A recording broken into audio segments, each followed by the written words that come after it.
The Hermit's Path. Every life follows a path. Most people move through their days without thinking much about the small habits that guide them, the words they speak, the choices they repeat, the routines that quietly shape who they become. The Hermit's Path is a place to slow down and look at those small things. In this series, we explore simple ideas and practical steps that can help bring a little more awareness and intention into everyday life.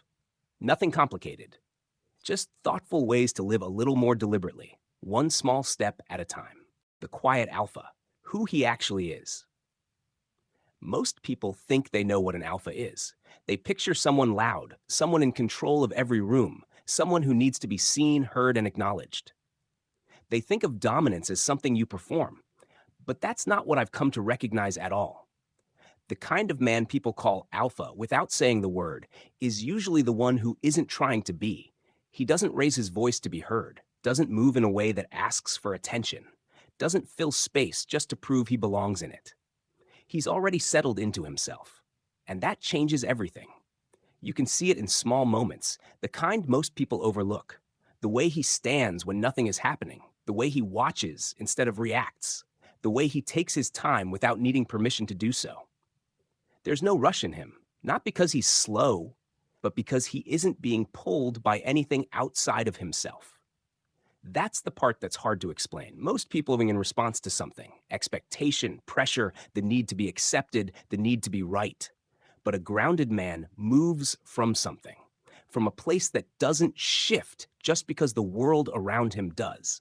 And you feel that when you're around him, not as intimidation, but as a kind of steadiness, the kind that doesn't need to prove itself. That's where people get it wrong. They think alpha is about control. But real control isn't something you force onto other people. It's something you have over yourself, your reactions, your words, your silence, especially your silence. Because a man who can be quiet and not feel the need to fill that quiet isn't lacking anything. He's holding something. There's a difference between a man who speaks to be heard and a man who speaks when there's something worth saying. You can feel that difference immediately. One reaches outward, the other stands still and lets things come to him.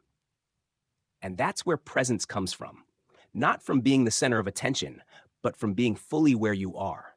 You don't have to announce it. You don't have to explain it. You don't even have to understand it completely. You just recognize it. The same way you recognize still water compared to something constantly being stirred. One reflects clearly. The other never settles. And most people spend their lives stirring the water, thinking that movement is what gives it meaning. But it's the stillness that shows you what's actually there. That's what I've come to understand. It isn't loud. It isn't aggressive. It isn't something you put on. It's something that's already in place, before anything ever needs to happen. And once you see him that way, you stop looking for him in all the places he never was. Walking the hermit's path doesn't require dramatic change. Most of the time, it begins with something small, a new habit, a different way of thinking, or a simple choice made with a little more awareness. If something in this episode resonated with you, consider giving the video a like and sharing it with someone who might also appreciate the idea. And if you'd like to continue exploring simple ways to live more intentionally, be sure to subscribe and join me again along the Hermit's Path.